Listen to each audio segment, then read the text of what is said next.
CIT की smart class में आप सबका स्वागत है। और अकाउंटिंग की इस क्लास में हम पढ़ रहे हैं जीएसटी के बारे में। और आज हम पढ़ेंगे जीएसटी रजिस्ट्रेशन के बारे में, इसके बारे में।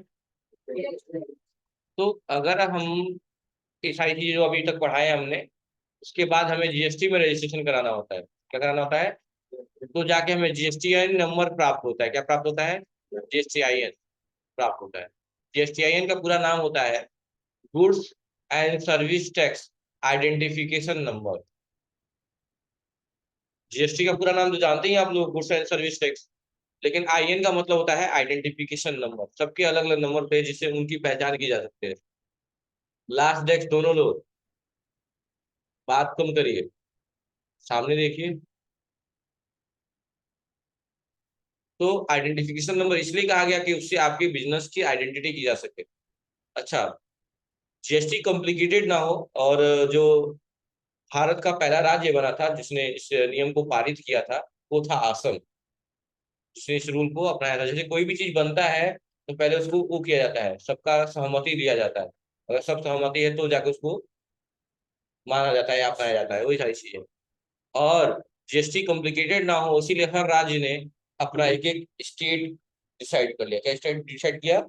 एक स्टेट कोड डिसाइड किया। जैसे उत्तर प्रदेश का 09, उत्तर प्रदेश का 09। हाँ, दिल्ली का 07, महाराष्ट्र का 27, बिहार का 10। ऐसे सबने, हर स्टेट का कोई ना कोई जीएसटी कोड रहा, जिससे उनकी जीएसटी नंबर देख के ही आप पहचान कर सकते हैं कि वह कहाँ का है। और जीएसटी नंबर में क्या क्या होता है? 15 अंकों का ये नंबर होता है।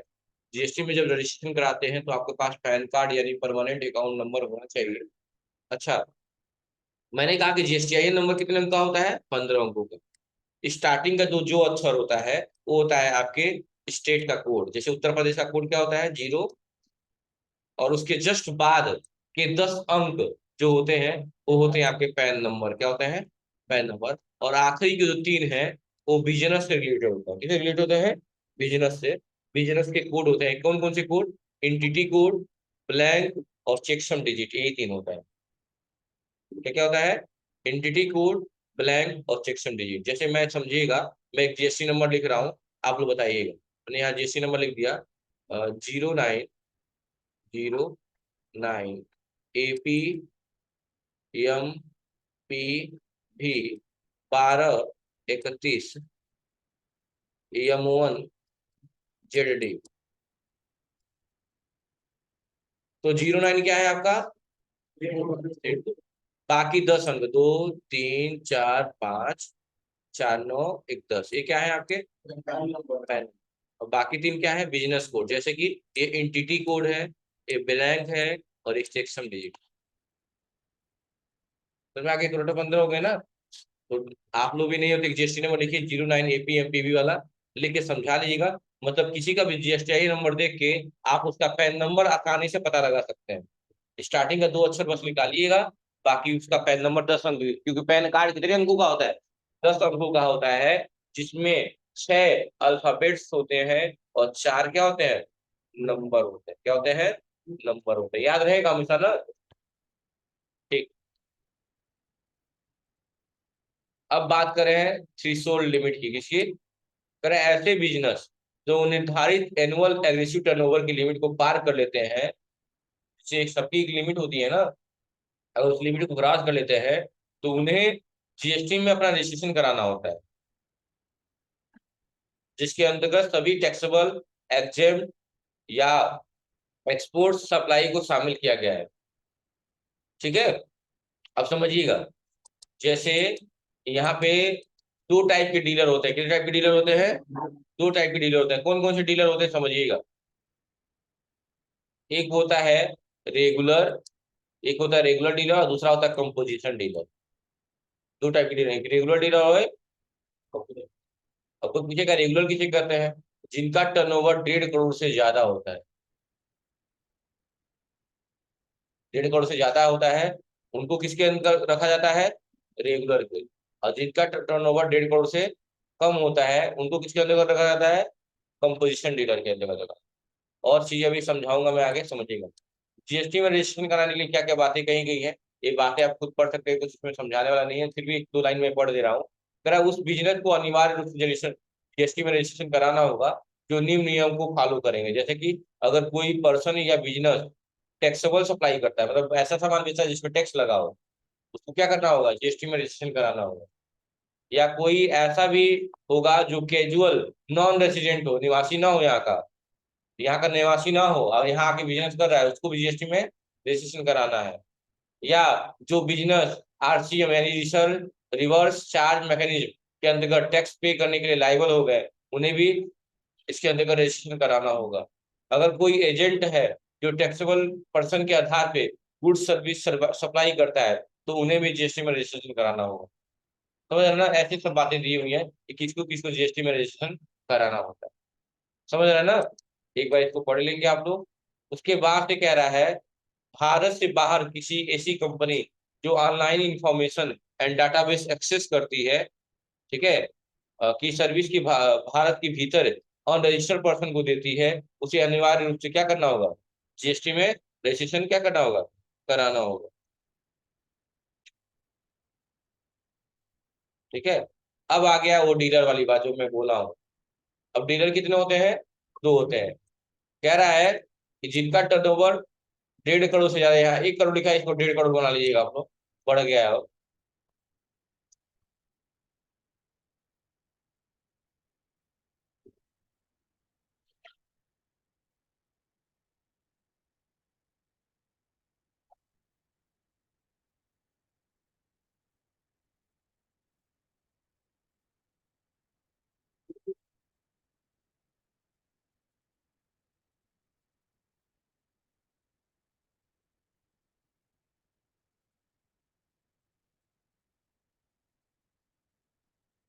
हो गया।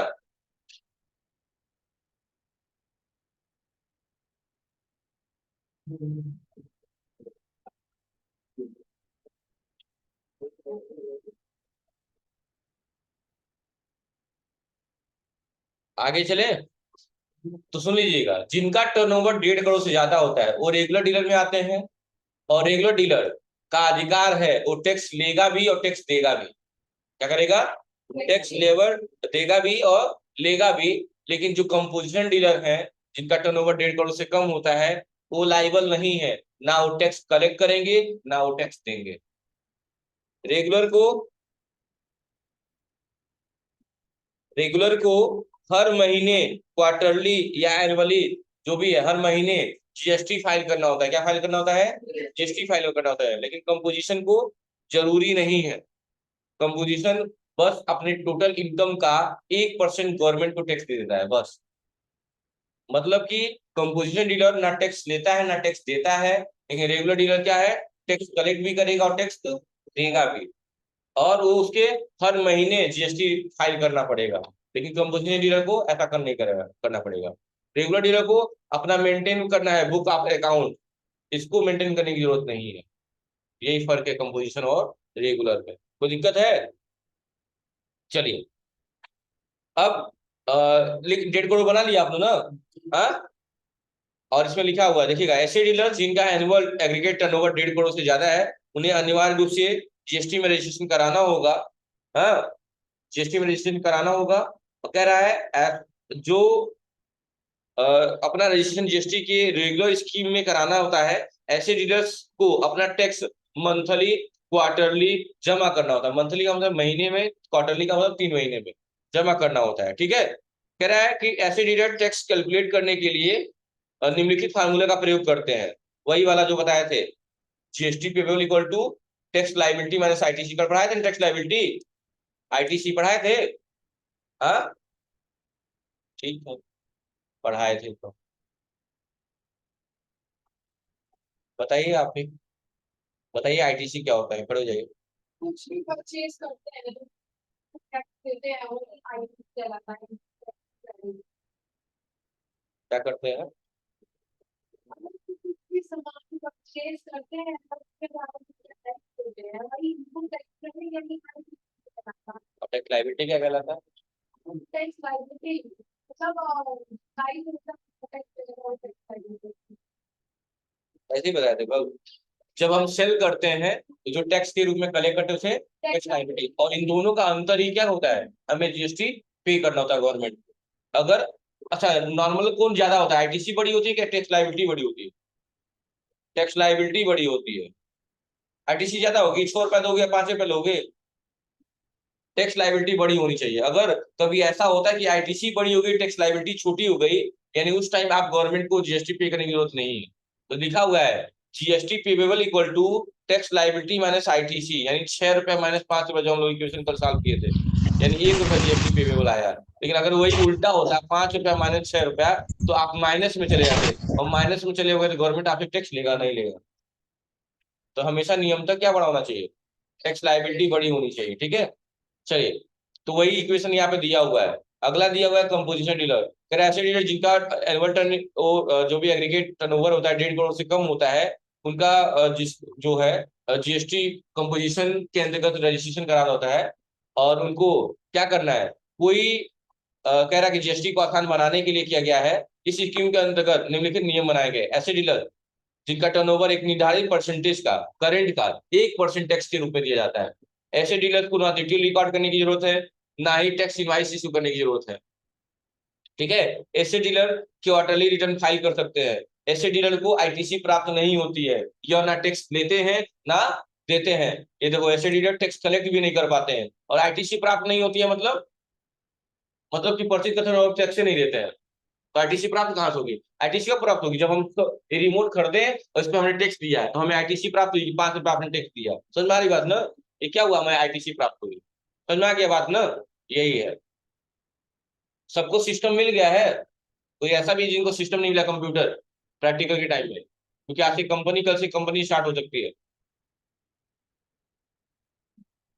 कितने लोग प्रैक्टिकल नहीं करते, चले जाते हैं ऐसे, 1 और 2 3 सिस्टम फिक्स कर लीजिए बाबू आज ही, कल बैठने वाले, कल से प्रैक्टिकल वो टैली स्टार्ट हो रही है कंपनी।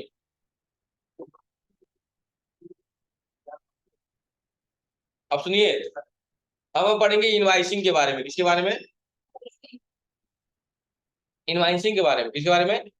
तो देखो, सब चीज दो दो है, बहुत याद करने का तरीका है। इनवाइसिंग भी दो ही होती है, डीलर भी दो, सप्लाई भी दो, गुड्स सप्लाई वाले में भी दो, गुड्स एंड सर्विस सब में दो दो है। तो इनवाइस भी दो होते हैं। कौन कौन से इनवाइस होते हैं, टैक्स इनवाइस और बिल ऑफ सप्लाई, दो होते हैं।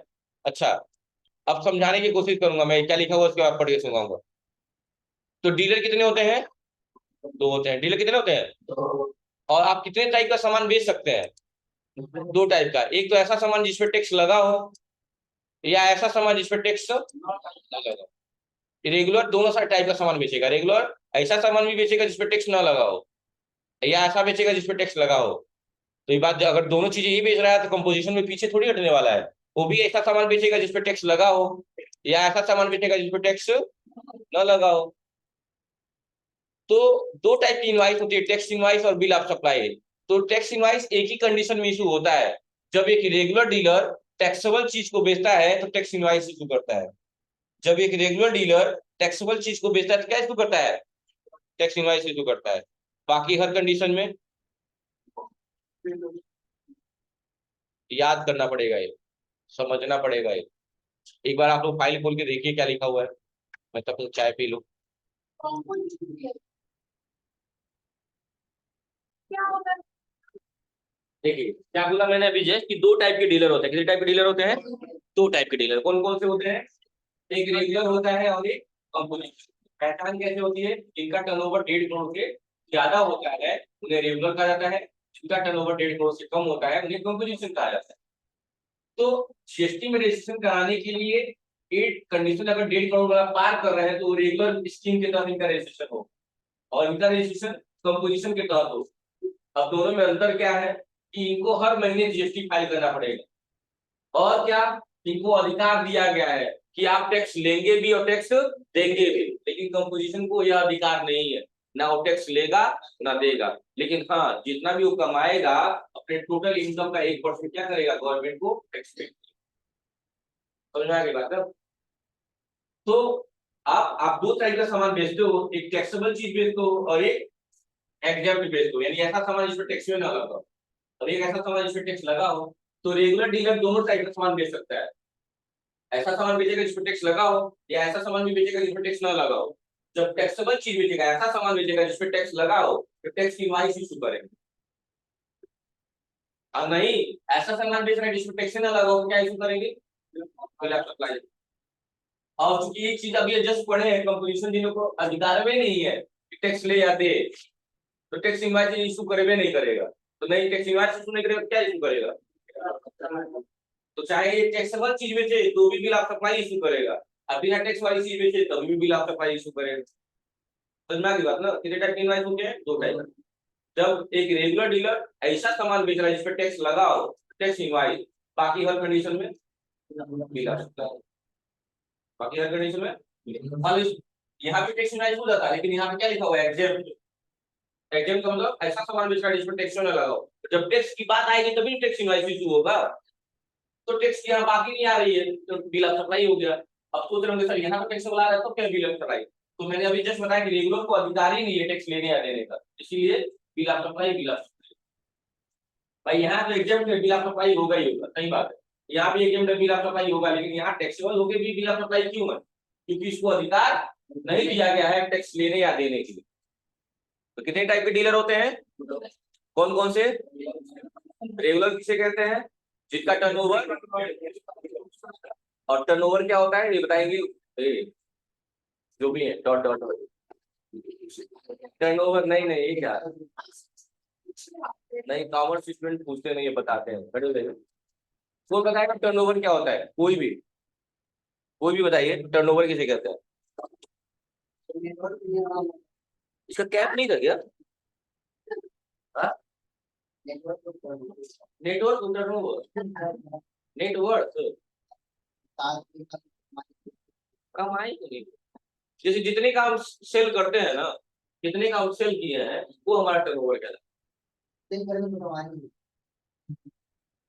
वो तो हमेशा बिजनेस में कमाइए होता है, हमेशा बिजनेस में कमाइए नहीं ना होता है। तो याद रखिएगा, हम जितने का सेल करते हैं वही हमारा क्या कहलाता है? समझ आ गया ना? टर्नओवर समझ में आ गया ना, कितने का सेल है? तो जिनका टर्नओवर 1.5 करोड़ से ज्यादा है वो रेगुलर है, जिनका टर्नओवर 1.5 करोड़ से कम है वो कंपोजिशन है। कंपोजिशन को अधिकार नहीं दिया गया, ना टैक्स लेगा ना देगा, इसको अधिकार है ये मंथली क्वार्टरली जो सा भी है टैक्स पे करेगा। ठीक है। और टैक्स कब हम टैक्स इनवाइस इशू करते हैं? जब ऐसा सामान बेचते हैं जिसपे टैक्स लगा हो। टैक्स इनवाइस टैक्स से बना हुआ है ना, टैक्सेबल चीज बेचा टैक्स इनवाइस इशू की है। अब बिना टैक्स वाली चीज बेचे बिना, बी फॉर बिना, बिना एग्जाम मतलब भी बिना, और बिल फॉर बिना, जो भी लॉजिक लगा ले तो। और कंपोजिशन चाहे टैक्स वाली चीजें भेजे या बिना टैक्स वाली चीजें भेजे, क्या होगा? अभी डाउट है क्या किसी को? नहीं है ना? पता ना मुझे, नहीं होगा। चलिए, तो स्टार्टिंग से कितने टाइप की सप्लाई की बात की गई थी स्टार्टिंग में? तो कौन कौन सी? इनवर्ट सप्लाई और आउटवर्ड सप्लाई। इनवर्ट सप्लाई और इनवर्ट का मतलब परचेज, और आउटवर्ड का मतलब सेल। और गुड्स के मामले में कितने टाइप की सप्लाई की गई थी? तो एक गुड्स की सप्लाई और एक सर्विस की। ठीक है। कितने टाइप के इनवाइसेस होते हैं? तो कौन कौन से? और कितने टाइप के डीलर होते हैं? कौन कौन से? ठीक। जब एक रेगुलर डीलर एग्जेम्प्ट गुड्स को बेचता है तो क्या इशू करते हैं? और कंपोजिशन डीलर जब टैक्सेबल चीज को बेचता है तो बिना टैक्स वाली चीजें बेचता है तो, और रेगुलर डीलर टैक्सेबल चीज बेचता है तो तब क्या दिक्कत? आगे दिख रहा है पीछे दिख रहा है?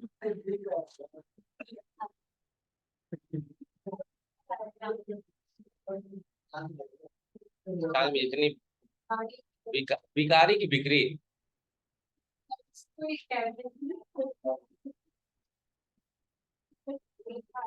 चलिए, उसके बाद से एचएसएन नंबर की बात करेंगे। एचएसएन नंबर क्या होता है कि हर प्रोडक्ट को पहचान करने का एक नंबर दिया गया है, जिसका पूरा नाम होता है हार्मोनाइज्ड सिस्टम नोमेनक्लेचर। क्या है? Harmonised system of nomenclature. याद रखिएगा, नोमेनक्लेचर है ये पूरा नाम है एचएसएन नंबर का। कई जगह इसे एचएसएन नंबर नहीं सैक नंबर कहा जाता है, जैसे अपने वहां नहीं पिन कोड है, बाकी जगह जिप कोड होता है, वैसे यहाँ पे एचएसएन और कहीं सैक बोला जाता है। एचएसएन का क्या होता है? हार्मोनाइज्ड सिस्टम ऑफ नॉमेनक्लेचर, याद रखिएगा, हार्मोनाइज्ड सिस्टम ऑफ नॉमेनक्लेचर। ठीक है, तो ये क्या होता है, 6-8 अंकों का होता है, और जिससे क्या होता है, हर आइटम की पहचान की जाती है कि कौन सा आइटम। ये जब हम कंपनी बनाएंगे तो और डिटेल में आ जाएंगे। 2 डिजिट का भी होता है, 4 का भी होता है, 8 का भी होता है, 6 का भी होता है। आईटीसी के बारे में आपने पढ़ ही लिया है, आईटीसी क्या है। और ये टैक्स जानते ही है, सेंट्रल टैक्स, स्टेट टैक्स और इंटीग्रेटेड टैक्स। यूनियन टेरिटरी वाले जानते ही हैं कि ये केंद्र शासित प्रदेशों में होता है, यूटी जीएसटी बोलते हैं। क्या बोलते हैं, 4 जीएसटी होते हैं ना, यूटी जीएसटी भी होते हैं। कितने टाइप के टैक्स होते हैं, कौन कौन से?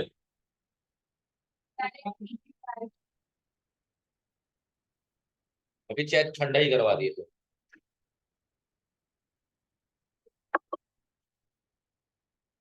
ठीक है, यही सारी चीजें दी हुई हैं।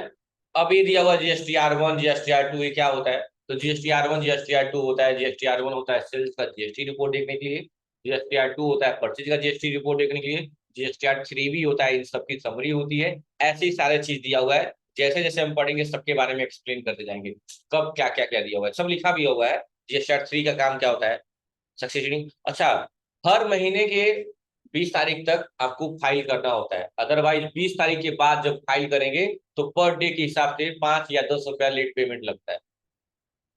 जैसे इस महीने का अगले महीने की 20 तारीख तक पेमेंट करेंगे, जैसे अक्टूबर माह का इस 20 नवंबर तक का पेमेंट हो जाना चाहिए। नहीं होगा तो पर डे के हिसाब से 5 या 10 रुपया चार्ज कटेगा लेट पेमेंट पर डे। समझ गया ना। बस इसके बाद से आपका स्टार्ट होगा, आपका कल से स्टार्ट हो रहा है आपकी टैली की कंपनी। कल से मजा आएगा। बहुत हो गया अंगड़ाई, जो भी है कर लिया आप लोग, काफी ज्यादा काम, कल से काम करिए सिस्टम वाला। तो कल मिलते हैं सिस्टम पे प्रैक्टिकल के साथ। ठीक है, ठीक है। और जितना पढ़ाया गया है एक बार रिवीजन कर लेंगे,